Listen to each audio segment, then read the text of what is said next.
1966 बाळासाहेब ठाकरे यांनी शिवसेना पक्षाची स्थापना केली. 1989 शिवसेनेला लोकसभा निवडणुकीमध्ये धनुष्यबाण हे अधिकृत चिन्ह म्हणून वापरायला सुरुवात झाली आणि याच काळापासून ते मुख्य प्रतीक बनतं शिवसेना या पक्षाचं. जून 2022 एकनाथ शिंदे यांच्या नेतृत्वाखाली मोठ्या आमदार गटाने बंड केला. शिवसेना फुटली, महाविकास आघाडी सरकार कोसळलं, शिंदे सीएम म्हणजेच मुख्यमंत्री झाले. पण विचार करा, रात्रीचे 12 वाजलेत, शिवसेनेच्या कार्यालयात अजूनही दिवे लागलेत, भिंतीवर बाळासाहेबांचा फोटो, बाजूला भगवा झेंडा आणि मध्ये एक प्रश्न हवेत तरंगतो, ही शिवसेना नक्की कोणाची?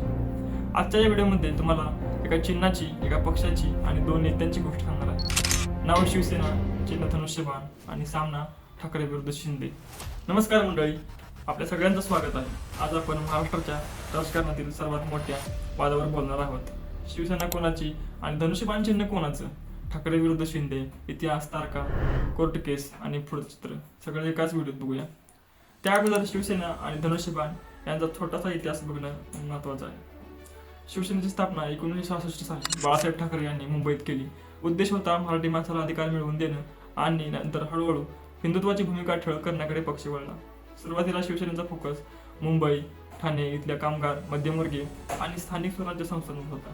पुढे 1990च्या दशकात भाजपसोबत युती करून शिवसेनेने महाराष्ट्रात सत्ता मिळवली आणि बाळासाहेबांची प्रतिमा प्रखर हिंदुत्ववादी नेता म्हणून तयार झाली. तसेच आज ज्यावर इतका वाद सुरू आहे त्या धनुष्यबाण चिन्हामागे एक मोठा इतिहास आहे.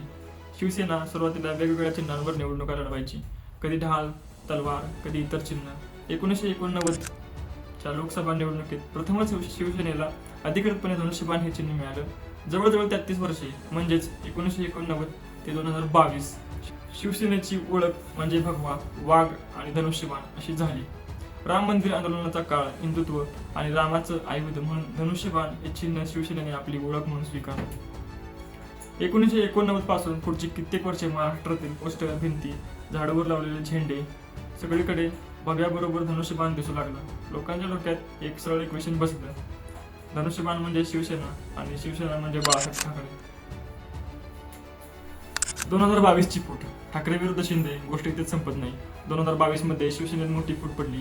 एकनाथ शिंदे यांनी मोठा आमदारगट घेऊन बंड केलं आणि शिवसेनेचे अनेक आमदार त्यांच्यासोबत गेले व सत्ता समीकरण मजबूत ठेवण्यासाठी शिंदे गटाच्या नगरसेवकांना आता मुंबईत 5 स्टार हॉटेलमध्ये मुक्कामासाठी 2 दिवसापासून ठेवण्यात आले. उद्धव ठाकरे यांच्या नेतृत्वाखाली महाविकास आघाडी सरकार कोसळतं. सरकार पडल्यावर भाजपच्या पाठिंब्याने एकनाथ शिंदे महाराष्ट्राचे मुख्यमंत्री झाले. याच क्षणापासून एक मोठा प्रश्न उभा राहिला, खरी शिवसेना कोणाची? उद्धव ठाकरे यांची की एकनाथ शिंदे यांची? एकनाथ शिंदे मोठा गट घेऊन वेगळा झाला. मुंबईतल्या मातोश्रीमध्ये चिंता, तर गुवाहाटीच्या हॉटेलमध्ये नवीन गणित उघडकीस आलं. ही न्यूज तुम्हाला माहितीच असेल, काय झाडी, काय डोंगर, काय झाडी, काय डोंगर, काय हॉटेल, ओके मध्ये आहे. थोड्याच वेळात महाराष्ट्राचा राजकीय नकाशा बदलला. महाविकास आघाडी सरकार पडलं आणि भाजपच्या पाठिंब्याने एकनाथ शिंदे मुख्यमंत्री झाले. आता प्रश्न फक्त सरकार कोणाचं हा नव्हता, प्रश्न होता शिवसेना कोणाची? 2 सेना एकच नाव, संघर्ष सुरू. तिथून पुढे गोष्ट 2 दिशांना फुटली. एका बाजूला उद्धव ठाकरे, बाळासाहेबांचा मुलगा, पूर्वीचा मुख्यमंत्री. दुसऱ्या बाजूला एकनाथ शिंदे, बऱ्याच वर्षापासून पक्षात काम केलेला. दोन्ही बाजूंचं म्हणणं एकच, खरी शिवसेना आम्हीच. आणि इथेच प्रवेश झाला निवडणूक आयोगात. दोन्ही गटांनी दिल्ली गाठली. आमदाराची यादी, खासदाराची यादी, पक्षघटना, स्टॅम्प, सही सगळं टेबलावर ठेवलं गेलं. एक बाजू म्हणते पक्षाचा इतिहास स्थापन करता विचारधारा आमच्याकडे, तर दुसरी बाजू म्हणते आमदार, खासदार आणि बहुमत आमच्याकडे आहे. या दरम्यान निवडणूक आयोग आपला निकाल देतो आणि धनुष्यबाण कोणाला हा प्रश्न उभा राहतो. फेब्रुवारी 2023 मध्ये सगळ्यांच्या नजरा एका निर्णयावर खेळलेल्या होत्या. निवडणूक आयोगाने सांगितलं शिवसेना हे चिन्ह एकनाथ शिंदे यांच्या गटाला, तर उद्धव ठाकरे यांच्या गटाला नवीन नाव शिवसेना, उद्धव बाळासाहेब ठाकरे म्हणजेच UBT आणि मशाल चिन्ह. एका क्षणात 3 दशकांचा एक ब्रँड वेगळ्या हातात गेला. जुन्या शिवसैनिकांसाठी हा फक्त कायदेशीर आदेश नव्हता, तर भावनिक धक्का होता. त्यांच्या याचिकेत मुख्य मागण्या अशा आहेत, शिवसेना हे मूळ नाव आणि धनुष्यबाण हे चिन्ह परत आमच्याकडे यावं.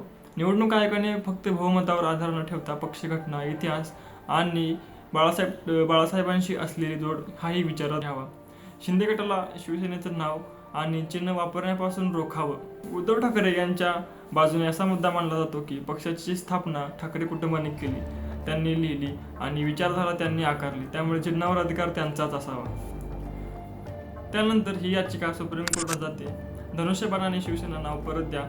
यासोबत तसेच आपण दोन्ही बाजूंची याचिका समजून घेऊया. पक्षाची स्थापना आम्ही केली, चिन्ह म्हणजे ओळख, आणि ती अचानक बहुमताच्या गणितावर दुसऱ्याला देता येत नाही.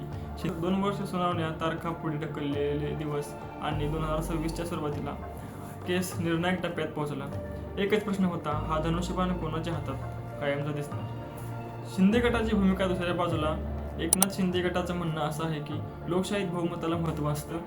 बहुसंख्य आमदार खासदारांनी मोठा संघटनात्मक भाग जिथे आहे तोच खरा पक्ष. त्यामुळे निवडणूक आयोगाने योग्य रीतीने कायद्यानुसार त्यांचं नाव आणि चिन्ह दिलं आहे. ते स्वतःला बाळासाहेबांच्या मूळ हिंदुत्ववादी भूमिकेचे खरे वारसदार म्हणतात आणि म्हणतात की उद्धवांनी काँग्रेस राष्ट्रवादी सोबत जाऊन मूळ मार्ग सोडला. त्यानंतर कोर्टमध्ये केस चालत आहे. तारखा आणि स्टेज, निवडणूक आयोगाचा निकाल फेब्रुवारी 2023चा. पण कोर्टातली लढाई पुढची 2-3 वर्ष सुरूच राहिली. वेगवेगळ्या तारखांना सुनावण्या झाल्या, काही अर्ज एकत्र करण्यात आले आणि मग हा केस अंतिम टप्प्यात अंतिम सुनावणीसाठी लिस्ट झाला. 2025च्या उत्तरार्ध आणि 2026च्या सुरुवातीला सर्वोच्च न्यायालयाने शिवसेना आणि NCP अशा 2 पक्षांच्या नाव चिन्ह प्रकरणांना प्राधान्य दिलं. जानेवारी 2026 मध्ये धनुष्यबाण चिन्ह आणि शिवसेना नाव कोणाचं राहणार यावर निर्णायक विवाद सुरू आहेत. कोर्टाचा अंतिम निकाल लागेपर्यंत निवडणूक आयोगाचा दोन निर्णय लागू आहे, म्हणजे शिंदे गट धनुष्यबाणावर आणि ठाकरे गट मशाल चिन्हावर आहे. शिंदे गट भाजपासोबत सत्तेत आहे, त्यामुळे सत्ता आणि धनुष्यबाण दोन्ही त्यांच्याकडे आहेत. ठाकरे गट विरोधी पक्षात असून शिवसेना नावासोबत UBT जोडून ते स्वतःची स्वतंत्र ओळख तयार करत आहेत. धनुष्यबाण हे चिन्ह आणि शिवसेना हे नाव फक्त कायदेशीर नाही तर भावनिक मुद्दा आहे. शिवसैनिकांच्या नजरेत धनुष्यबाण म्हणजे बाळासाहेबांची छाप, तर नवीन पिढीसाठी ते ब्रँड आहे. त्यामुळे कोर्टाचा अंतिम निकाल फक्त एक सिनेमॅटिक क्लायमॅक्स राहणार नाही. म्हणूनच हा फक्त कोर्ट केस नाही, हा आहे एका पक्षाच्या आत्म्यावरील संघर्ष. एकीकडे ठाकरे कुटुंबाची परंपरा, दुसरीकडे शिंदे गटाचं बहुमत आणि सत्ता. मध्ये अडकलेला फक्त एक चिन्ह, धनुष्यबाण. आता मला सांगा, तुमच्या मते शिवसेना नाव आणि धनुष्यबाण हे चिन्ह कोणाकडे राहायला हवं? मित्रांनो, व्हिडिओ इन्फॉर्मेटिव्ह वाटला असेल तर व्हिडिओला एक लाईक करून प्रोत्साहन करा.